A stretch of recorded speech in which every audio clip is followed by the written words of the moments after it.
Hola, ¿qué tal? Muy buenas tardes. ¿Cómo andan? Bueno, bienvenidos a todos. Soy Mauricio Weintraub, por supuesto. Bienvenidos a todos a una nueva transmisión, un nuevo encuentro de este ciclo de los miércoles que compartimos, como ya saben, con Rosa y con Diana, con Rosa Sánchez y Diana Esteban, y que tiene como nombre Charlas Humanas desde la mirada de las escenas matrices. Vamos a ver si vamos a ver si hoy Instagram nos acompaña o no nos acompaña. Vamos a ver qué pasa. Hoy va a ser, bueno, es la segunda charla que hacemos desde el regreso, después de las vacaciones en Europa. Hola Diana, ¿cómo estás? Hola, ¿qué Soy Rosa. tal? Ay, mira. ¿Cómo va? Diana no, Y, Diana no la veo. y hola Rosa, ¿cómo estás? Bueno, yo las veo a las dos otra vez. Ya estamos como queremos con Instagram, ¿eh? ¿Cómo les va? Muy bien, muy bien. ¿Qué tal por allí? Muy bien, ya entrando casi en primavera, así que estamos aquí. Nosotros estamos entrando, ustedes están saliendo, ¿sí? Así que bueno, nosotros vamos hacia el veranito, por suerte. ¿Ustedes cómo Bueno, andan? aquí hace muy bueno todavía, ¿verdad? Bueno, me alegro, me parece muy bien. Parece que Rosa está tildada. Por ahora Sí, está. estoy aquí. Sí. Ah, ¿estás Como no ahí? veo a Bueno, Diana, la sí. imagen está tildada. Bueno, no pasa nada. Bueno, Bueno, pues pues una semana más. Por sí, supuesto. la semana Sí, pasada estuvo muy bien la charlita, nos gustó mucho a sí, todos. la Muy verdad que sí. interesante. Y bueno, pues tenemos un montón de preguntas. Además, todavía no se nos quedaron preguntas de la semana pasada y vamos a seguir porque tenemos más. Sí. Esperamos que esta charla de la semana pasada nos haya hecho reflexionar durante la semana. Bueno, hubo bastante movimiento, ¿no? Desde mensajes, mail y este tipo de cosas, y comentarios por Instagram, comentarios por Facebook. La verdad que, bueno, estaba diciendo recién antes que entraran ustedes que es la segunda charla desde que volvimos y es la segunda charla de este tema, ¿sí? Como ya saben, hacemos 2 charlas por cada tema. Esta es la segunda de los padres, ¿no? Así que bueno, ahí vamos, a una vueltita más, como nos gusta decir a nosotros, Sí, Vamos a ver si y con un montón profundizamos. de preguntas. con un montón de preguntas, tal cual, exactamente. ¿Quieres empezar tú, Diana? Ahí, yo es que nos quedamos a medias con la de Macarena. Creo que tenía dos partes la pregunta de Macarena Ajá. y creo que llegamos a responder la primera. Y luego hay otra pregunta de Loli, pero bueno, vamos a ir efectivamente con los Sí, sí, sí, porque televidentes. tenemos una pregunta de María Angélica y otra de Sonsoles, o sea, que no, o sea, tenemos Sí, tela aquí, o tenemos, sea, ¿ves? tenemos, tenemos varios, sí, por Bueno, suerte sí, les agradecemos un montón además. Pues Empezamos con la de venga, si quedó algo de lo de Macarena, por supuesto, la retomamos, ¿sí? La retomamos y sí, vamos por ahí, empezamos por ahí. sí, creo que contestamos la parte que ella dijo, cuidar de los padres cuando ya son mayores, si no lo hago me siento mal, es egoísta priorizarme, y ahí yo creo que le contestamos, si no que nos lo diga, pero yo creo que ahí le contestamos largo y tendido y se acabó la charla, pero ella hacía otra reflexión después. Y decía, en el fondo dentro de mí siento que tengo que estar ahí siempre para mi familia y luego cuando ellos no lo están para mí, me enfado y me frustro un montón. Aquí donde está el equilibrio. Bueno, buenísimo, buenísimo. Me encanta porque los que nos acompañan, ¿no? Los oyentes o los que nos miran, los que nos siguen, traen las preguntas que son las que todos tenemos, ¿no? Son las preguntas que a todos se nos arma, ¿no? Y yo diría que a medida que vamos pudiendo responder a estas preguntas propias, se nos va armando una vida o la otra, ¿no? Yo creo que el primer problema, léela de nuevo, Diana, si la tenés ahí. El primer Sí. problema es el comienzo de la pregunta de Macarena. Dale, dale, léela de nuevo. En el fondo, dentro de mí, siento que tengo que estar ahí siempre para mi familia. Bien, acá paramos, acá paramos. Porque la gran pregunta, no sé quién es Macarena ni qué edad tiene, pero la gran pregunta es ¿cuál es mi familia cuando yo soy adulto? Y este es todo un problema. Digo, la familia cuando uno es adulto es la que conforma con la pareja, si es que la tiene, con sus hijos, si es que lo tiene, si es que los tiene. Digo, la familia es la que yo armo, la otra es mi familia de origen. Pero cuando uno sigue sintiendo que su familia es en realidad la familia de origen, ¿no? Y cuando hablo de familia de origen hablo básicamente de mis padres, aunque puede ser una familia de origen extendida, es decir, cuando yo nombro a mi familia o nombro a mi familia de origen como mi familia, ya estoy ubicado en un lugar de hijo. O sea, ya es casi imposible no sentir todo lo que sentimos cuando desobedecemos mandatos, sea el que sea el mandato. Entonces, mi familia es la que armé con mi pareja o con mis hijos, o la que voy a armar, o la que todavía no armé. Mi casa es la casa donde vivo y que me compré o que pago el alquiler. Digo, mi casa es la casa que yo construyo. Diana, ¿estás ahí? Hola, sí, ¿qué pasó? Sí. No sé qué pasó. La verdad Nos que yo no caímos. toqué nada. Soy inocente, pero se cayó mi Instagram. Pobre. Así que bueno, ¿qué va a ser? No sé. Espero que no vuelva a pasar. Creo Creo que es que la primera vez que pasa una cosa así, espero que ¿no? no. Me parece que sí. Sí, sí, sí, así de caernos todos de Bueno. repente, que se vaya. Sospecho que Instagram no quiere que hablemos de este tema. Demasiado Bueno, espinoso. puede ser, puede ser. Y no sé si estás ahí, Rosa, ¿estás ahí? No, Rosa todavía no está. A vos, Diana, ahora no te veo, pero no importa. Y ahora acabo de dar la entrada a Rosa, vamos a ver si puede entrar. Bueno, no sé hasta dónde se escuchó, Diana, ayúdame un poquito con eso y seguimos desde donde dejamos. Que la familia de origen es la familia de origen y el Ah, problema está cuando tú, con tu construcción claro, hasta donde la tengas, no la consideras tu familia y la sigues considerando la de origen. exactamente. Quiero decir, cuando uno está en una familia, cuando uno es hijo y nace en una familia, en cualquier familia, la familia, cuando digo la familia, digo sobre todo los padres, lo que hacemos es disponer de determinadas reglas. Siempre me acuerdo que, por ejemplo, en mi casa, cuando yo era chico, se comía a cualquier hora. La cena era a las 10, 11 de la noche. Si uno quería comer en la cama, podía comer en la cama. Si uno quería comer en la mesa, podía comer en la mesa. Digo, no estoy diciendo ni que esté bien ni mal, estoy diciendo que en mi casa era de esta manera. Yo iba a visitar a mis primos y mis primos comían a las 8 de la noche. O sea, en la casa de mis primos se comía a las 8 de la noche. ¿Por qué? Porque mis tíos decidían que se comía a las 8 de la noche. Entonces, digo, son reglas, no está ni bien ni mal en principio, son reglas. Cuando uno dice mi familia y piensa que su familia es la familia de origen, entonces sigue sometido a esas reglas, algunas muy evidentes, como la que acabo de contar, otras mucho más complejas y mucho más sutiles, como por ejemplo, si yo soy tu papá y me siento solo, vos tenés que estar conmigo. Estas también son reglas, son mandatos familiares, ¿no? O mucho más sutiles todavía, como por ejemplo,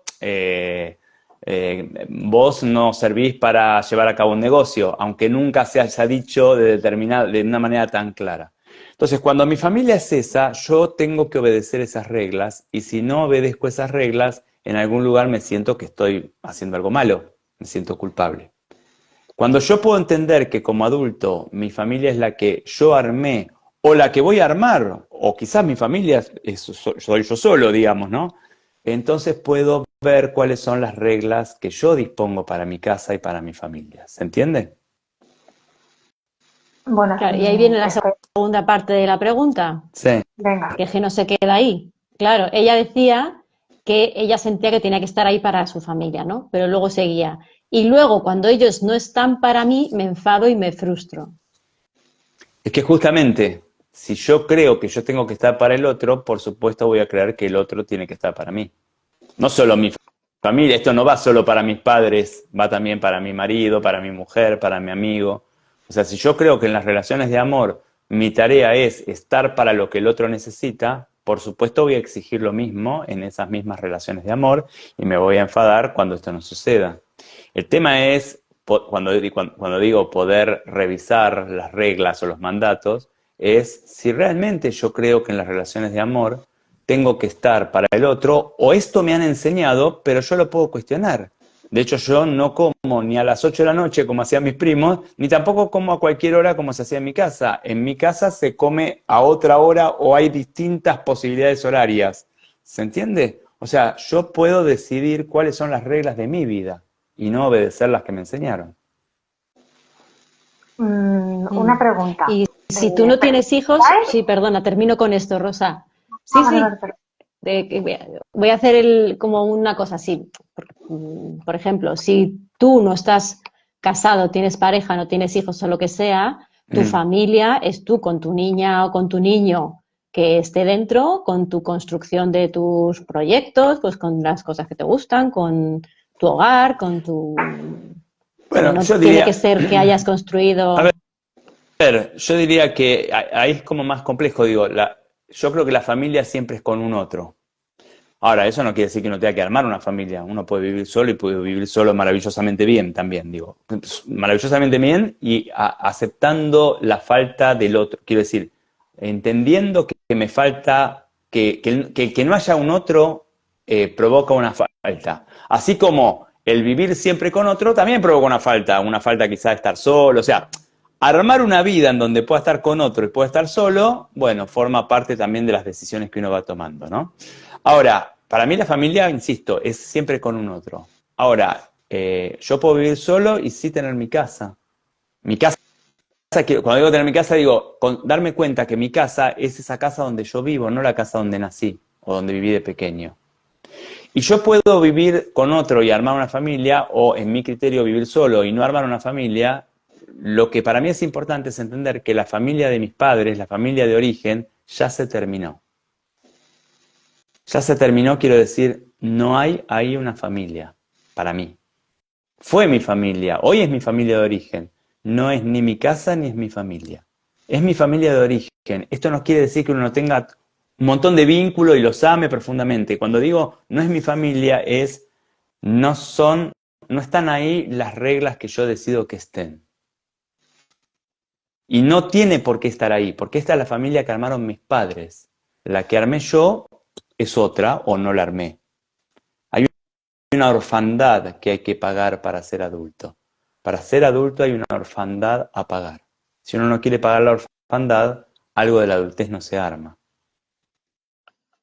O sea que para tener una relación más saludable con nuestros padres tenemos que tomar distancia. ¿Cómo para así decirlo? Tenemos que darnos cuenta que ya no son nuestros padres. Son solamente con todo el respeto y el amor que hay en esta palabra, solamente mis padres biológicos. Ya no son quienes toman decisión acerca de lo que es bueno o malo para mí. Ojo, porque uno escucha esto y enseguida dice, ah, buenísimo, qué genial. Sí, buenísimo, qué genial, pero esto también quiere decir que no son ellos los que van a validarme. Porque ¿cuánto tiempo y energía perdemos buscando la validación de nuestros padres? O sea, también hay una validación que ya no va a estar, o si está, ya no tiene importancia en mi vida. No me va a cambiar la vida la validación de mis padres. ¿Quieres hacer la pregunta de María Angélica, Rosa? Por si se nos pasa, o tienes ahí algo en mente. No, es que yo ya, es que lo sé. Yo sé que esto pasa mucho, a veces me hacen una pregunta y hay como 2 o 3 respuestas posibles y yo muchas veces voy por otro lado. Sí, yo creo que cuando en una charla así como la nuestra, ¿no? O el otro día daba una charla más para músicos, ¿no? Que me invitaron en el Conservatorio de Morón, acá en Buenos Aires. Digo, cuando doy una charla, en general, si cuando termino la charla, la gente que fue tiene más preguntas que respuestas, a mí me parece que la charla es un éxito. Si tiene más respuestas que preguntas, me parece que no sé si está tan bueno. ¿Se entiende? Estaba pensando en todo esto que estamos hablando y hoy hablando con una señora me decía que yo le tengo dicho a mi hijo que él tiene que ser independiente, no tiene que depender de nadie y bueno, me ha contado ahí y ha terminado. Ahora bien, todos los días me llama de camino al trabajo. Entonces me ha dejado ahí la guinda de pastel y he estado viendo una de las clases que hemos hecho y entonces hay una frase que tú decías que la distancia con los hijos adultos es salud. Y entonces a lo mejor es que no tenemos la suficiente distancia con ellos. Sí, puede ser. Ni ellos con nosotros, digo. Es que a veces no nos damos cuenta nosotros mismos lo que hacemos con nuestros hijos, ¿no? Tomo el ejemplo de tu amiga o de tu paciente, ¿no? Digo, obviamente hay una buenísima intención cuando digo, no, vos tenés que ser independiente, etcétera, etcétera. Pero quizás, y no hablo de tu paciente porque no la conozco, ¿no? Digo, quizás hasta hablo de mí. Quizás le digo esto e inmediatamente le digo, ay, no sabes, el fin de semana me siento tan sola. Digo, ¿no? Y es como casi que le estoy pidiendo que me llame. O sea, es como tan difícil eso, ¿no? Es como tan complejo, porque todos queremos lo mejor para nuestros hijos, pero se nos meten un montón de cosas que tienen que ver con nuestro propio proceso de crecimiento, nuestra historia, nuestros propios padres. Bueno, se nos meten todas estas cosas, ¿no? Y a veces no nos damos cuenta. Vale, vamos a contestar la pregunta de María Angélica, que la verdad es que nos envió un texto muy bonito, que lo he reducido. Vale, Siempre es muy entonces, generosa María Angélica con las preguntas, los comentarios, siempre es muy generosa. y entonces ella dice que aunque ellos ya no están, aunque sus padres ya no están, y ella siente que se cerró un ciclo y ella que está en paz, dice que siento que a veces se cuestiona si ella les debe algo a ellos. Ujú. Sí. Entonces, realmente no es una pregunta en sí, es como una reflexión. Entonces, en el momento que ella siente que le debe algo a ellos, qué se juega ahí? ¿Qué se mueve? Esa es mi pregunta. Es que yo creo que, digamos, podemos tomar la pregunta de María Angélica para pensar más allá, en principio, de María Angélica y entender que los hijos no le debemos nada a los padres. Los hijos no debemos a los padres. Absolutamente nada le debemos a los padres. Digo, ya la pregunta habla de algún aspecto de nuestra relación con los padres, yo, en mi criterio, no mirado con la suficiente profundidad. Porque ¿dónde aprendí que yo le debo algo a mis padres? Evidentemente lo aprendí en la relación con mis padres, o sea, evidentemente mis padres me lo hicieron saber de alguna manera. Y entender que los hijos no le debemos nada a los padres, pero que sí le vamos a deber a nuestros hijos. O sea, todo lo que hemos recibido de nuestros padres saludable, digamos, nuestra tarea es dárselo a nuestros hijos. Y todo lo que hemos recibido de nuestros padres no saludable, si podemos, nuestra tarea es poder sanarlo en la mayor parte posible y darle esto a nuestros hijos. Pero nunca devolvemos para arriba. Es más, todo lo que los padres creen que los hijos les deben, parece un trabalengua, lo voy a decir lento, todo lo que los padres creen que los hijos les deben, en realidad se lo deben sus padres a los padres, ¿entendió? O sea, A Sí, es padre de B, que es padre de C. Si B cree que C le debe algo, en realidad esto se lo debe A. Y cuando uno se da cuenta de esto, empieza a limpiar la relación con los hijos de las deudas que uno cree que los hijos tienen. A veces la deuda es me tenés que mantener, a veces la deuda es no te tenés que enojar conmigo, a veces la deuda es tenés que seguir la vocación que es para mí, que yo quiero que sigas, a veces la deuda es como yo te pagué todos los estudios, ahora tenés que ser brillante. Los padres damos a los hijos, no recibimos de los hijos. Y así es como la especie crece. Muy bonito, muy bonito. Diana, ¿quieres tú hacer otra pregunta? la de Loli, la de Loli. Ahora mismo somos bien mandadas. O sea, no podemos hacer otra cosa que debernos a nuestro público. Entonces, Loli preguntó la semana Bueno, pasada, sí. dice Loli, sé que mis padres hicieron cosas mal, pero no puedo enfadarme con ellos porque entiendo que era otra época y en el fondo pues hicieron lo que pudieron. Además, no es inútil ya ahora enfadarme por cosas que son de hace 1000 años y no se pueden cambiar. Primero yo diría, primero que sí, a ver, entiendo lo que dice Loli se llama, ¿no? Entiendo lo que dice Loli porque es lo que decimos todos, y digo, y es lo que escuchamos y decimos todos. Es muy difícil evitar el enojo con los padres, es muy difícil cuestionar a los padres desde un lugar adulto y relativamente saludable. Es algo que nunca se consigue totalmente, pero uno va ganando terreno. Y también entiendo, porque es muy frecuente, la cantidad de justificaciones que hemos aprendido a tener con respecto a nuestros padres, ¿no? Digo, por ejemplo, esto que dice Loli, ¿no? Que todos lo decimos en algún punto. Bueno, era otra época, hicieron lo mejor posible. ¿No es lo mismo que hago yo con mis hijos? Cuando me equivoco con mis hijos, ¿no también estoy en una época y hago lo mejor posible? Y sin embargo no me siento una mala madre o un mal padre.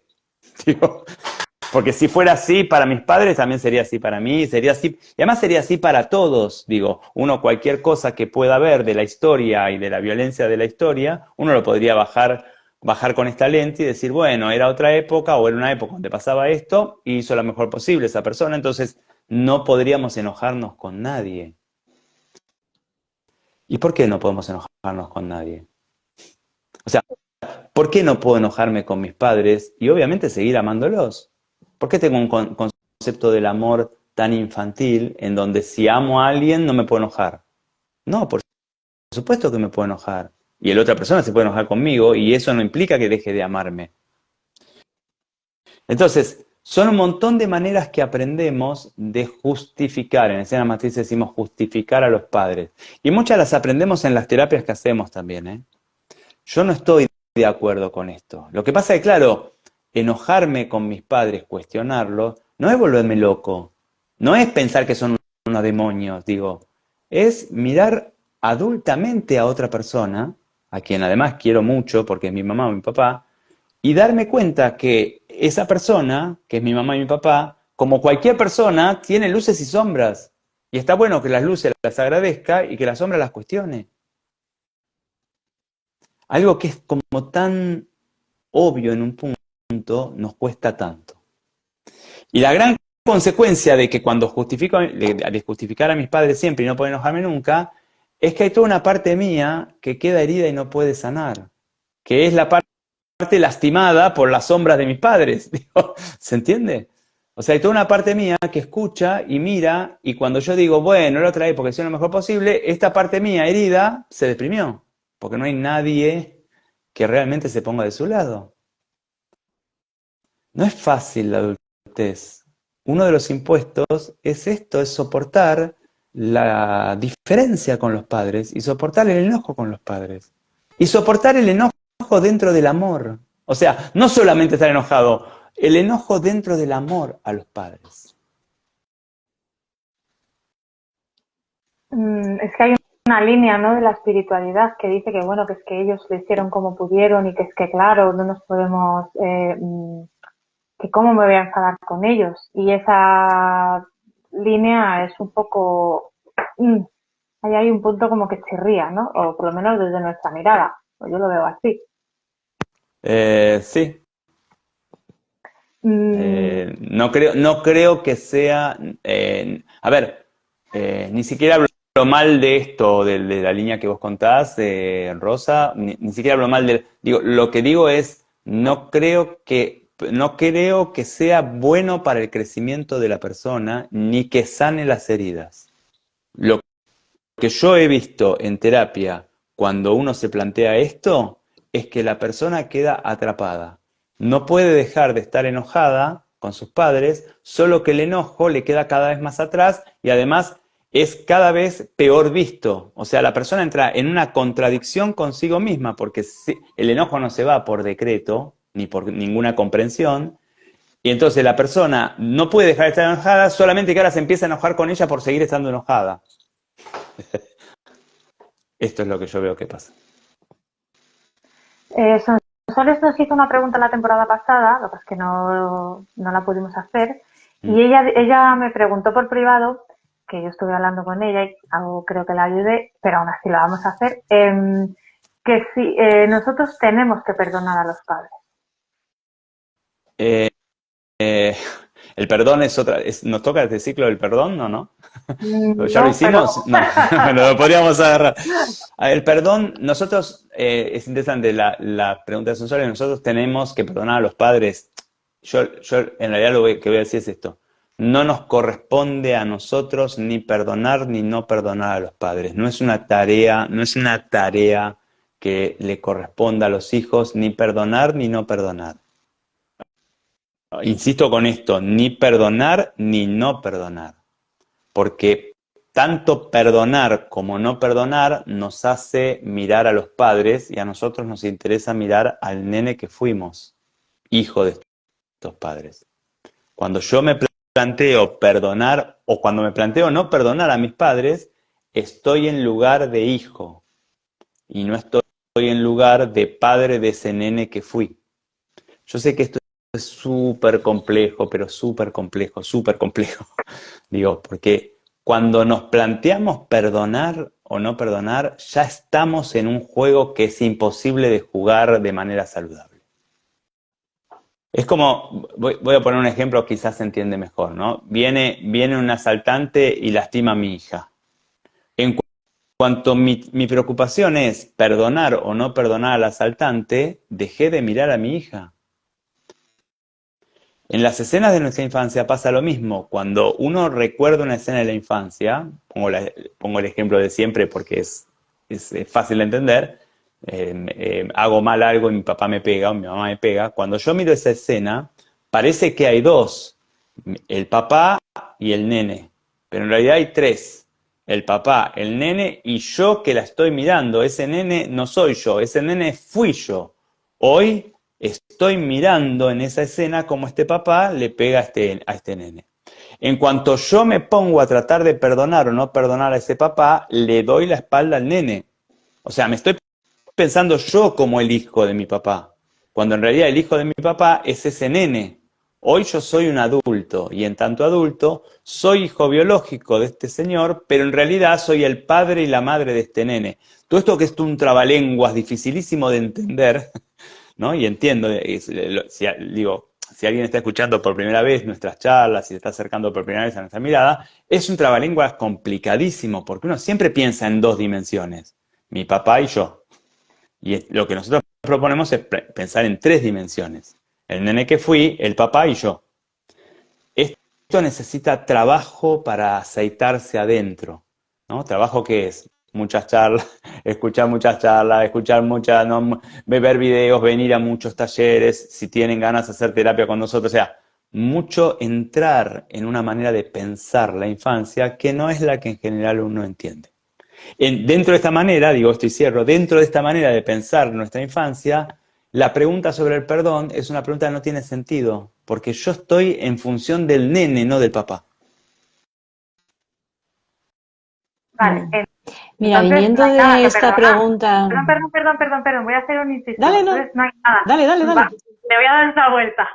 Entonces realmente no hay nada que perdonar. No hay, o sea, no tengo que mirar por ese lugar del, o sea, él es un adulto, yo soy un adulto y a día de hoy tú tienes tu historia, yo tengo la mía y yo me hago cargo de mí. Eh, sí, sí, Este es un poco para que la... sí, pero después me pasan adentro otras cosas. Sí, pero después, digo, entender esto igual ya es un montón, pero después necesito que mi papá me reconozca, necesito que mi papá me valide lo que pida perdón por lo que me hizo, necesito un montón de cosas de mi papá, o mi mamá, por supuesto, ¿no? Y cuando me doy cuenta que necesito todo esto, ahí es el momento para seguir trabajando porque yo sigo necesitando de mis padres. O sea, la explicación es perfecta, Rosa, y y a esta explicación se llega relativamente rápido. Después, lo que me pasa es otra cosa. Y ahí es donde tengo que seguir trabajando, porque dejar de ser hijo de mis padres no es solo algo que tengo que entender, también es algo que necesito transitar para poder sentirlo. Y nunca se siente del todo, además. Es un buen resumen. Si nos pudiéramos eso, meter esa pildorita así, clean, en el cerebro, estaría genial. Pero mira, Sí. a tanto de esto, hay un momento, según tu experiencia, Mauricio, hay un momento de la vida en la que como que decides de dejar de ser el hijo de tus padres y ser el padre del nene que está dentro de ti. Eso es como una decisión consciente de voluntad cuando llega como una acumulación de conciencia, o crees que es más bien como una construcción gradual del adulto dentro de ti. Hay mil momentos donde uno decide dejar de ser hijo de los padres y hacerme cargo del niño que fui. Y después de cada uno de esos miles de momentos, 5 minutos después, me encuentro con que otra vez soy hijo de mi papá. O sea, me vuelvo a encontrar una y otra vez necesitando que mi papá, mi mamá me validen, piensen bien de mí, me escuchen, necesitando otra vez, y no solo a mi papá, mi mamá, sino mi pareja, mi amigo, mi hermano, mi paciente. O sea, ¿es una decisión consciente? Por supuesto que la decisión consciente es condición necesaria. Ahora, no alcanza.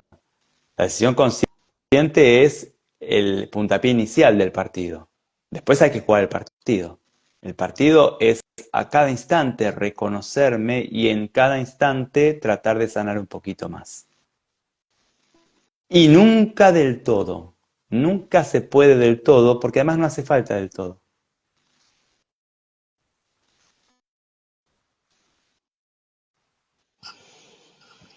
Que nos Vamos, quedamos. Rosa, dale que le doy yo. Que nos quedamos, que nos quedamos. Venga, venga. Me he quedado ahí un poco en blanco. El otro día me pasó con una paciente, estaba trabajando con ella y estamos en el punto ahí de cuestionar a los padres y tal, y de repente me coge y me dice que es que se siente mal, porque claro, que es que en terapia hablando, que dice que es que ella siente que le está faltando el respeto a sus padres. Entonces, cuando... Decirle que va por el buen camino. Eso, la dije es por ahí, es por ahí. No, bueno, es que sí, bueno, pero es que uno pretende, yo digo, pretendo crecer sin cuestionar, pretendo crecer sin sentir culpa, pretendo crecer sin sentirme mal hijo, pretendo crecer, pretendo crecer y que me sigan alimentando, me sigan dando la teta. No, me parece que el crecimiento cuesta, cuesta y hay que pagarlo con orgullo. Y uno de los impuestos es ese, sentirme mal con mis padres, sentirme que soy mal hijo. Después, por supuesto, si uno sostiene y trabaja y va creciendo, esta sensación va cambiando, por supuesto. Pero obviamente hay que atravesar eso, por supuesto que sí. Bueno, Diana se nos ha caído del Instagram, me parece, ¿no? Ah, No. bueno. Estoy aquí, ¿No? estoy aquí. ¿Ahí? Ah, vale, Cuando venga, pues me va a oír. No. ¿No? ¿Qué día, no? ¿Qué noche? ¿Qué día que tenemos? ¿Qué día que tenemos? Bueno, Dejarme estar aquí. Muy Que bien, va. muy Que bien, muy escucharme, ha hecho Fede una pregunta, ¿eh? ¿Lo habéis visto? No, Os la Sí. leo. pero léanlo. Venga, dale. A ver, Fede pregunta, ¿y si nunca podemos del todo? O sea, es que ha hecho la pregunta cuando tú has dicho que nunca vamos a llegar a completar esto del todo, ¿vale? Entonces él Sí. pregunta, entonces lo que nos queda es aprender a tolerar ese malestar. El malestar va tomando como un lugar diferente. Sí, al principio uno lo trata de evitar, después uno aprende cómo a tolerarlo, después aprende cómo a darle un lugar, después lo resignifica, digamos. Primero que el malestar, hay un malestar que viene con la vida. Bueno, Freud escribió el malestar en la cultura, ¿no? Digo, hay un malestar que viene con la vida, ¿no? Entonces, siempre hay un malestar a tolerar. Por supuesto, si el 80% de mi vida es un malestar, y no está bueno. Pero bueno, uno puede trabajar mucho y reducir los porcentajes y hacer que el malestar sea un 5%, ¿no? Pero hay un malestar que viene con la vida. Y tolerar el malestar es una parte. Después el malestar va también tomando otras zonas, ¿no? Que tiene que ver con cuánto también yo pretendo no sentir malestar. Digo, a veces también tenemos una idea de que vamos a llegar a un estadio, un lugar en la vida o en nuestro proceso, en donde todo va a estar genial, maravilloso y sin tensión. Y en realidad, este anhelo de perfección también es un mandato de los padres. O sea, tratamos de ser totalmente perfectos porque así nos enseñaron que teníamos que ser, ¿no? Entonces, siempre hay... Nuestra mirada es una mirada espiralada, ¿no? Siempre uno puede volver a pensar aquello que encontró como conclusión y volver a darle una vuelta más, ¿no? 2 más 2 no son 4. Ya ni siquiera en matemática 2 más 2 son 4. O sea, 2 más 2 nunca son 4. ¿Y cuándo nos sentimos culpables? ¿Cuándo nos sentimos culpables de que no voy a ver a... Voy a decir algo muy cotidiano, ¿no? Me siento culpable de que no voy a ver a mis padres los domingos, o me siento culpable de que... Creo que esto el otro día lo trabajamos, lo vimos el otro día, ¿no? Pero Sí, si quieres sí. lo volvemos un poco... ¿Qué pasa ahí? Que cuando te sientes culpable porque no estás rindiendo homenaje, ¿qué se juega? A ver, la culpa es una emoción compleja, digo, porque tiene muchos significados a la vez. La culpa tiene muchos significados a la vez. Muchas veces la culpa, digo, muchas veces es un enojo hacia mis padres que no me animo a expresar o no me animo a habitar, ni siquiera yo conmigo mismo, y me vuelve a mí. Digo, voy a decir voy a tomar un ejemplo, este ejemplo de los domingos, ¿no? Digo, por ejemplo, ¿no? No tengo ganas de ir a ver a mi mamá el domingo porque la verdad que lo único que hace mi mamá es decirme todo lo que hago mal, ¿no? Llego a la casa de mi mamá y me dice, ay, qué flaco que estás, ay, qué mal vestido, ay, no te afeitaste, ay, tu trabajo, ay, qué poco dinero ganás, digo, o sea, ¿no? Digo, Entonces, digo, no tengo ganas porque es ir a un momento que no es grato para mí. Ahora, como ni siquiera me animo a decirme a mí mismo por qué realmente no tengo ganas de ir a ver a mi mamá, porque si pudiera decírmelo a mí mismo, empezaría a enumerar todo lo que me dice cuando llego, y también empezaría a enumerar todos mis enojos históricos con mi mamá, que quizás si los digo mi mamá no está dispuesta a escuchar. Digo, como no me animo a poner sobre la mesa el enojo que tengo con mi mamá, que hace que no tenga ganas de verla el domingo, el enojo hace un movimiento particular que es que como no le permito ir hacia donde tiene que ir, pega la vuelta y se me arma enojo conmigo. Entonces digo, qué mal hijo que soy, que no quiero ver a mamá. ¿Se entiende? O sea, entonces me siento culpable de no querer ir a ver a mamá, cuando en realidad estoy enojado con mi mamá, pero no me lo permito, entonces me termino enojando conmigo, en forma de culpa. ¿Me siguen? Vale. Sí. Y una pregunta. Otra sobre, preguntita. Pero espera, porque la culpa tiene muchos significados. Hoy voy a dar dos. Este que acabo de decir es uno. El otro significado es que muchas veces me siento culpable cuando estoy tomando una decisión que es saludable para mí, pero atenta contra los mandatos familiares. Por ejemplo, en mi familia, los hijos le dan dinero a los padres. Mi mamá lo hizo, su mamá lo hizo, etcétera, etcétera. Cuando yo soy adulto y agrego y hago terapia, me doy cuenta que no tengo por qué darle dinero a mi mamá. No es mi tarea. Y cambio ese parámetro, entonces dejo de darle dinero. Entonces me siento culpable, porque estoy desobedeciendo un mandato que, aunque no es saludable para mí, es un mandato que todavía está en mí. O sea que la culpa muchas veces habla de la salud. La culpa muchas veces habla de que estoy haciendo un movimiento saludable para mí, pero que va en el sentido contrario a lo que me enseñaron. Cuando uno entiende esto, empieza a decodificar la culpa de otra manera y a veces hasta la toma con agradecimiento. Qué bueno que me siento culpable, porque esto es que estoy desobedeciendo mandatos. Ahora sí. Creciendo. Sí, creciendo. Pregunta de Juanita, chicos. Dale. Dale. Conozco una mamá que se siente muy mal porque su hijo no es cariñoso con ella, casi no la visita aun viviendo muy cerca. ¿La mamá es la que está mal porque el hijo no tiene obligación de ir a verla? Obvio. La mamá se pregunta en algún lugar por qué el hijo no quiere verla. ¿Tiene algún tipo de reflexión para con ella misma de quizás soy demasiado pesada, quizás soy demasiado asfixiante, quizás cuando mi hijo me empieza a decir algo que no le gusta, no lo escucho? ¿La mamá hace algún tipo de reflexión sobre ella misma o solo lo culpa al hijo? Por un lado, eso por un lado. Por otro lado, la mamá tenía ganas de ir a ver a su mamá o a su papá, y si no tenía ganas, ¿se permitía no verla? Porque siempre pensamos que el problema lo tiene el hijo.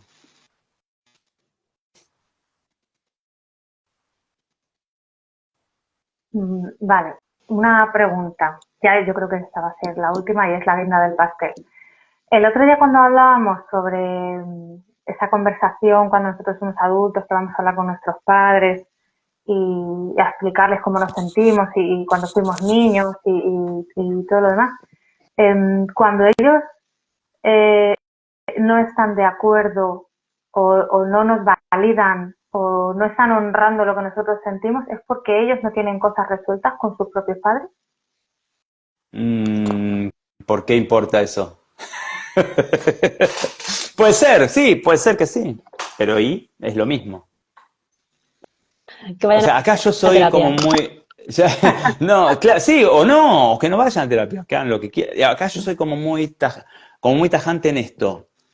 A veces quizás demasiado tajante, pero me parece bien en general. En esto, no destino ningún tipo de energía a tratar de entender por qué mis padres son como son. No sé, porque además no lo sé. No destino energía ahí. Destino energía a ver qué le pasó al nene que fui y hoy qué me pasa a mí. ¿Se entiende? Y lo mismo espero que haga mi hija conmigo cuando yo sea grande. O sea, que no destine mucha energía en pensar lo que me pasa a mí, que destine energía en pensar lo que le pasa a ella. Y yo espero tener la lucidez necesaria como para tramitar lo que me pasa con lo que haga o no haga mi hija.